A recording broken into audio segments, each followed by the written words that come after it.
Salam perpaduan dan salam satu Malaysia. Sebelum saya mengulas manifesto saya dengan jelas dan terperinci, izinkan saya memperkenalkan diri saya. Nama saya Tan Mi Ting. Nama saya Tan Mi Ting daripada Fakulti Teknologi Maklumat dan Multimedia, bertanding di bawah kawasan umum. Moto yang dibawa oleh saya ialah bersatu ke arah kejayaan universiti. Moto saya ialah bersatu ke arah kejayaan universiti. Moto ini adalah selari dengan manifesto saya yang pertama, iaitu saya akan berusaha sedaya upaya supaya konsep Satu Malaysia dapat dipraktikkan oleh seluruh warga Universiti Tun Hussein Ong. Konsep Satu Malaysia telah diperkenalkan oleh Perdana Menteri kita yang kelima, iaitu Dato' Seri Muhammad Najib Abdul Razak, yang bertujuan untuk menyatu padukan semua rakyat menuju ke satu matlamat yang sama. Di sini saya amat berharap semua mahasiswa dan mahasiswi dapat berganding tangan bersama-sama memajukan Universiti Tun Hussein Ong, menjadikan Universiti Tun Hussein Ong sebuah universiti yang cemerlang, termilang dan gemilang di dunia. Dengan ini, saya amat berharap pihak universiti mengizinkan kita menubuhkan kelab seperti Kelab One Malaysia yang dapat disertai dan dibuka kepada semua mahasiswa dan mahasiswi tanpa mengira kaum, latar belakang dan juga warna kulit. Dan kita semua mahasiswa dapat bersama-sama memanjurkan program. Manifesto saya yang kedua iaitu saya akan berusaha sedaya upaya supaya liputan Wi-Fi yang sedia ada dipertingkatkan.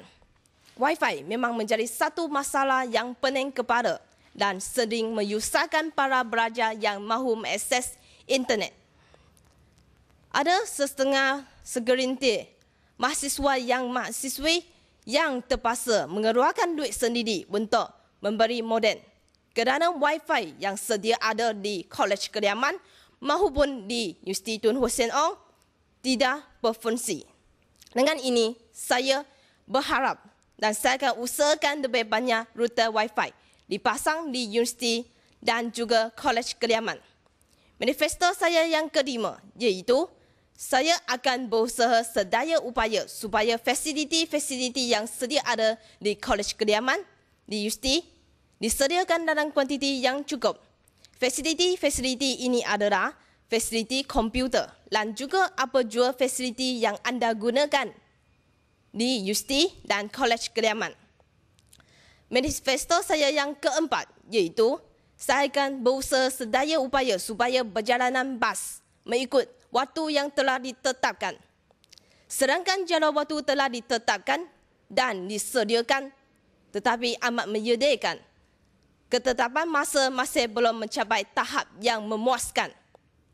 Saya yakin dan percaya semua mahasiswa dan mahasiswi sendiri pernah merasai menunggu bas di bus stop tetapi bas tidak berjalan pada waktu yang telah ditetapkan.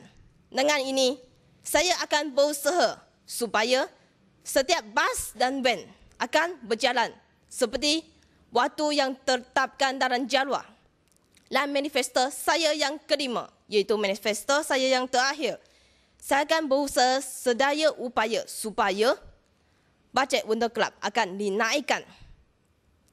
Bajet untuk kelab amat tidak mencukupi untuk mahasiswa dan mahasiswi sekalian melancarkan program atau melancarkan program kerana cuma 6,000 setahun diperuntukkan kepada kelab dan 6,000 ini akan dibagi-bagikan antara kelab di bawah. Hal ini menyebabkan pelajar dan menyusahkan pelajar untuk mencari duit sendiri, sponsor di luar.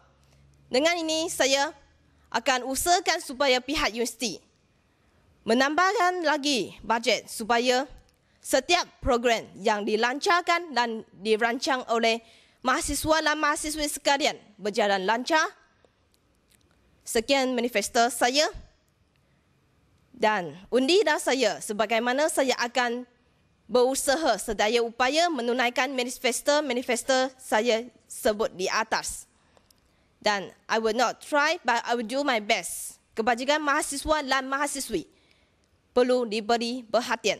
Sekian, terima kasih.